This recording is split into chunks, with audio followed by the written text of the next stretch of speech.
கடந்த 3 நாட்களாக ஈரானும் இஸ்ரேலும் வான்வழி தாக்குதல் நடத்தி வரும் நிலையில் தனது உச்ச தலைவர் கமேனியை இழந்த ஈரான் பழிக்கு பழி வாங்கும் எண்ணத்தோடு தனது முழு கோபத்தையும் இஸ்ரேல் பிரதமர் பெஞ்சமின் நெதன்யாகுவின் அலுவலகத்தின் மீது திருப்பியுள்ளது.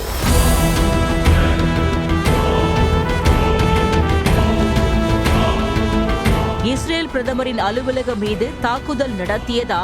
இஸ்ரேல் பிரதமரின் நிலை என்ன என்பதை விரிவாக பார்க்கலாம்.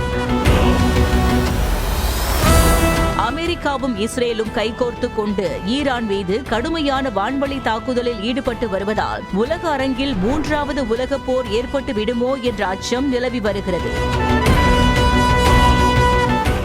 சனிக்கிழமையன்று தொடங்கிய இந்த பரஸ்பர தாக்குதலில் ஆபரேஷன் எபிக் ஃபியூரியால் ஈரான் தன்னுடைய உச்ச தலைவரான கமேனியை இழந்தது. இதற்கு பழி தீர்ப்போம் என்று ஈரான் சவால் விட்டிருந்தது. அதை நிறைவேற்றும் பொருட்டு மத்திய கிழக்கு பிராந்தியத்தில் பல நாடுகளில் உள்ள அமெரிக்க ராணுவ தளங்களை குறிவைத்து தாக்கி வருகிறது ஈரான். மேலும் சர்வதேச கச்சா எண்ணெய் போக்குவரத்தில் முக்கிய கடல்வழி போக்குவரத்தான ஹார்மோஸ் நீர் அணையையும் ஈரான் மூடியதாக தகவல் வெளியானது.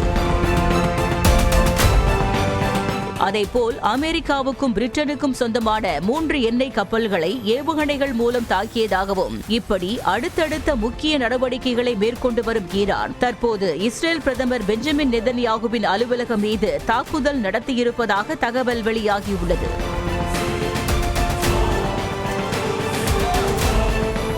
இஸ்ரேல் பிரதமரின் அலுவலகத்தை ஏவுகணைகள் மூலம் தாக்கியிருப்பதாகவும் குறிவைத்த இலக்குகள் மீது கடுமையான தாக்குதல் நடத்தப்பட்டு இருக்கிறது எனவும் இஸ்ரேல் விமானப்படை தளபதியின் அலுவலகத்தையும் குறிவைத்து தாக்குதல் நடத்தியிருப்பதாகவும் ஈரான் ராணுவம் தகவல் தெரிவித்துள்ளது.